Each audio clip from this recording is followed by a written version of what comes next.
ताजपुर राज्य के राजा राज सिंह बहुत ही दयालु और प्रजा के चहेते राजा थे। उनके कोई संतान नहीं थी। इसी गम के राजा ने रानी दोनों परेशान रहते थे। उन दोनों ने इसे भगवान की मर्जी मानकर स्वीकार भी कर लिया था। राज्य की जनता भी राजा के गम से दुखी थी। राजा तो शिकार करके या जनता की सेवा करके अपना समय गुजार लेते थे और इससे उसका मन लगा रहता था। लेकिन रानी तो पूरा दिन खाली रहने के कारण, सिर्फ अपनी संतान न होने के कारण दुखी रहती थी। राजा को शिकार का बहुत शौक था। एक दिन वो शिकार करने जंगल की तरफ चल दिए। उसके सिपाही भी उसके साथ थे। जंगल में राजा के सिपाही पीछे छूट गए और वो आगे निकल गया। वो आगे पहुंचा, तभी उसने किसी बच्चे की रोने की आवाज सुनी। वो आवाज के पास पहुंचा तो देखा कि दो डाकू एक छोटे बच्चे को तलवार से काटने वाले थे। राजा राज सिंह ने उन्हें ललकारा और अपनी वीरता से उन्हें मार दिया। राजा ने बच्चे को देखा तो वो एक सुंदर कन्या थी। राजा ने उसे गोद में उठाया। उसको लेकर वो अपने राज्य की तरफ वापस चलने लगा। अब उसके सैनिक भी उसके साथ थे। महल में पहुंचकर राजा ने कन्या को अपनी रानी को दिया और उन्हें सारी बात बताई। रानी ने उसे भगवान का उपहार बताया, जिसमें उनकी खाली झोली भर गई थी। रानी ने कन्या का नाम भागवती रखा। समय बीतता गया। राजा ने भागवती को राजकुमारों की तरह रखा। उसे कभी भी ये एहसास नहीं होने दिया कि वो लड़की है।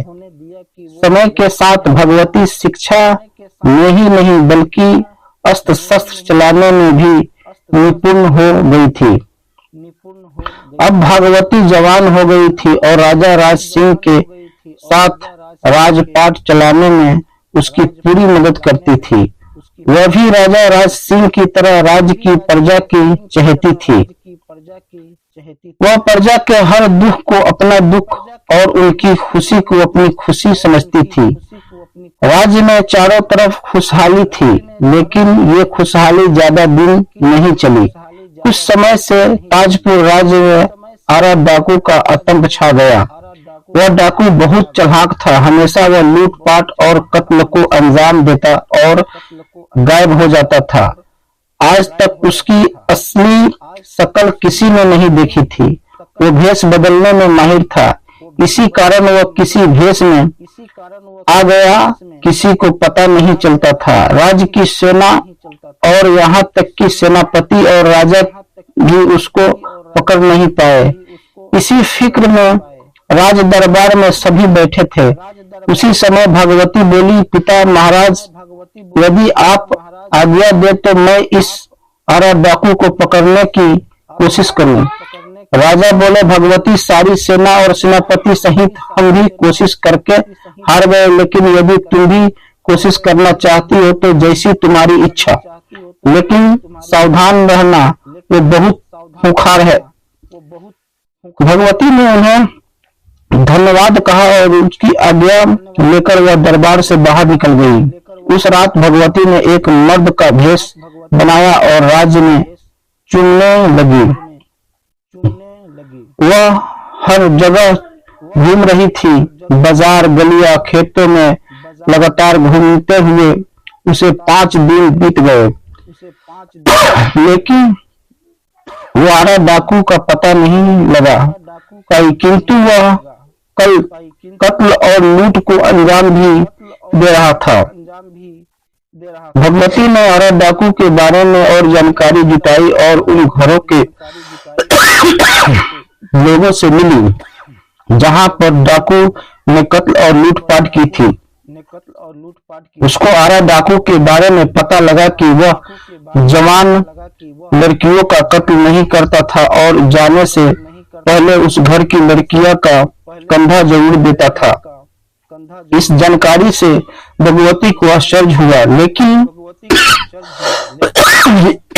इसी से उसे उस डाकू को पकड़ने की एक तरकीब सूझी। अगले दिन उसे राज्य ने घोषणा करवाई कि राजा राज सिंह के जंगल वाले पुराने महल में सब राज्य की लड़कियां इकट्ठी होकर गौरी की पूजा करेगी, जिससे कि उन्हें मनचाहा वर मिल सके। इसमें कोई भी मर्द शामिल नहीं होगा और राजकुमारी भगवती इस आयोजन का संचालन करेगी। तय अनुसार भगवती कुछ बहादुर लड़कियों को साथ लेकर जंगल के महल में पहुंची और डाकू का इंतजार करने लगी। उसे पूरा विश्वास था कि डाकू इस घोषणा को सुनकर वहां जरूर आएगा। भगवती को ज्यादा इंतजार नहीं करना पड़ा। उसने देखा कि एक साया दीवार फाड़ कर अंदर दाखिल हो गया था। राजकुमारी भगवती सतर्क थी। उसने तलवार के बल पर उसे अपने काबू में कर लिया। उसे पकड़कर दरबार में पेश किया गया। अब राजकुमारी भगवती ने आरा डाकू से लूटपाट और लड़कियों को कत्ल न करने का कारण पूछा तो उसने बताया कि वह जन्म से डाकू नहीं था। कुछ डाकू उसकी नवजात बेटी को उठाकर ले गए और उसे मार दिया और इसी गुस्से में वह डाकू बना। मेरी बेटी के बाएं कंधे पर एक गुलाब का गुदला बना हुआ था। मैं हर लड़की का कंधा इसलिए देखता हूँ कि शायद मेरी बच्ची भी जिंदा हो। अब चौंकाने की बारी राजा राज सिंह की थी। उसे पूछा, आरा डाकू, क्या तुम्हारी बेटी 18 साल पहले मारी गई थी? आरा ने आश्चर्य से हाँ में जवाब दिया। राजा बोला, आरा, तुम्हारी बेटी जिंदा है और जिसने तुम्हें पकड़ा है वह राजकुमारी भगवती ही तुम्हारी बेटी है। राजा ने उसे सारी बात बताई कि किस तरह उसे उस छोटी लड़की को बचाया था। अब आरा डाकू के चेहरे पर निश्चित भाव थे। इधर राजकुमारी भगवती आश्चर्यचकित थी कि पिता महाराज ने उसे आज तक इस बात का एहसास नहीं होने दिया कि वो उसकी बेटी नहीं है। भगवती भागकर राजा के गले लग गई। राजा राज सिंह बोला, आरा, हम भगवती को तो तुम्हें दे देंगे नहीं और आज से तुम ये गलत काम छोड़ दो और अपने किए का पछतावा करो। आरा ने कहा, जब मेरी बेटी जिंदा है तो मैं ये काम छोड़ता हूँ और मैं यही सोचकर खुश हूँ कि वो अब राजकुमारी है। आरा डाकू अब सन्यासी बन गया था और राजा राज सिंह ने उसे अपने महल के मंदिर की देखभाल का जिम्मा दे दिया था। पूरी प्रजा और सारे दरबारियों ने भगवती के साहस और बुद्धि की प्रशंसा की। दोस्तों, वीडियो अच्छी लगे तो लाइक करें, सब्सक्राइब करें और दोस्तों के पास शेयर करें। अपना ख्याल रखें। शुक्रिया।